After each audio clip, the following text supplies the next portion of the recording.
જય Shri Krishna. Welcome to mother and daughter kitchen.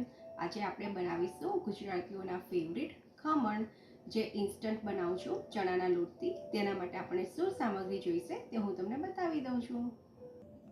પાણી, ચણાનો લોટ, બેકિંગ સોડા, હિંગ, આદુ અને મરચાંની પેસ્ટ, કોથમીર, મરચાં, રાઈ, કાંદા, ખાંડ, મીઠું,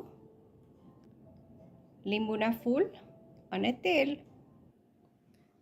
કુકરની અંદર કાંઠો મૂકી દીધો છે અને પાણી મૂક્યું છે, એટલે પાણી ગરમ થતું થાય જ્યારે આપણે લોટ બાંધી દઈએ. ચણાનું બેટર તૈયાર કરીએ ચણાના લોટનું ખમણના માટે. હવે આપણે ચણાના લોટની અંદર આદુ અને મરચાંની પેસ્ટ એડ કરીશું.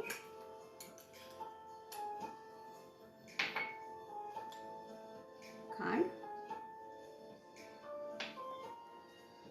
મીઠું,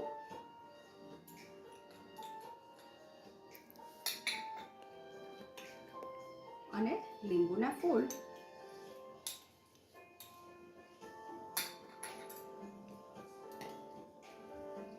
થોડું તેલ એડ કરીશું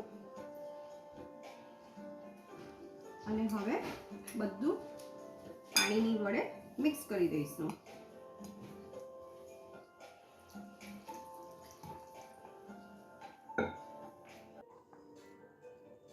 થોડી હળદર નાખીશું,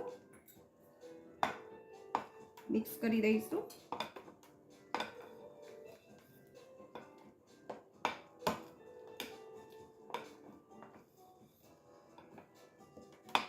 મિક્સ થઈ ગયું છે. હવે બેકિંગ સોડા એડ કરીશું.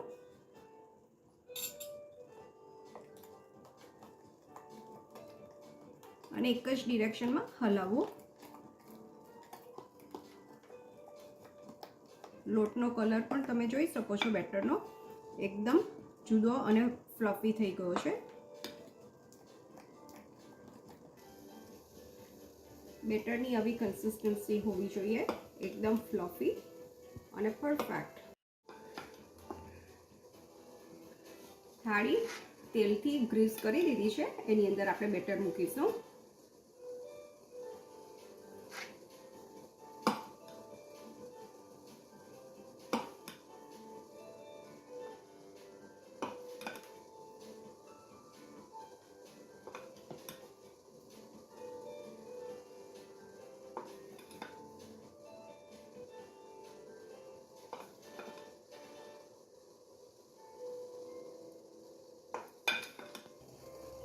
પાણી કુકરની અંદર ઉકળી ગયું છે, તેની અંદર આપણે ખમણની થાળી મૂકી દઈશું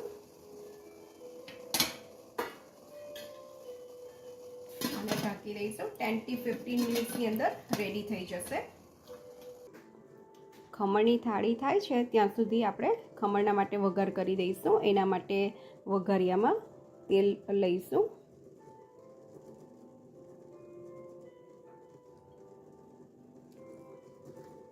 અને રાઈ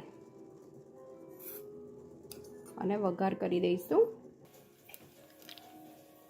વઘાર થઈ ગયો છે, રાઈ તતડવા માંડી છે. એની અંદર હવે હિંગ અને ખાંડ એડ કરીશું અને વઘાર ઠંડો થાય પછી થોડું પાણી એડ કરીશું.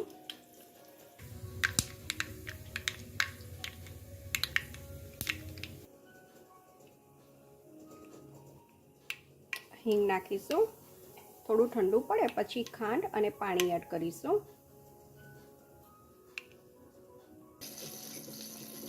વઘારની અંદર ખાંડ એડ કરીશું અને પાણી, અને થોડું પાણી એડ કર્યા પછી ઉકાળી દઈશું.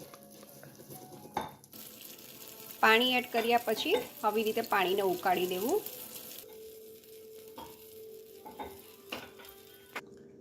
વઘારમાં થોડી કોથમીર એડ કરીશું.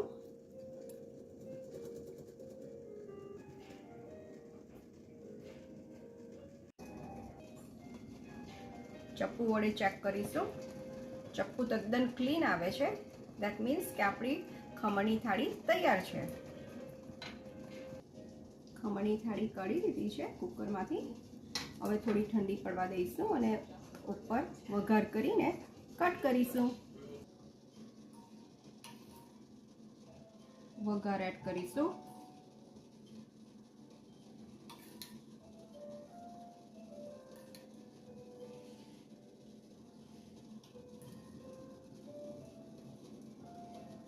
અને હવે કટ કરીશું.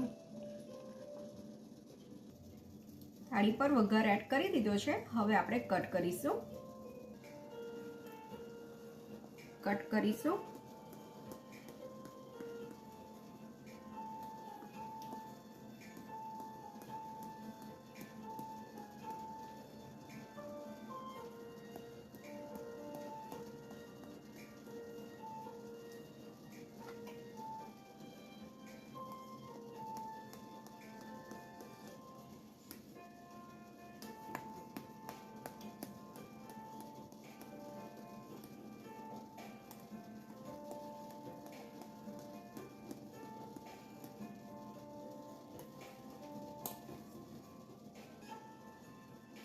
ઇન્સ્ટન્ટ ખમણ કટ થઈ ગયા છે, રેડી ટુ ઈટ. હવે સર્વિંગ પ્લેટમાં કાઢી લઈશું.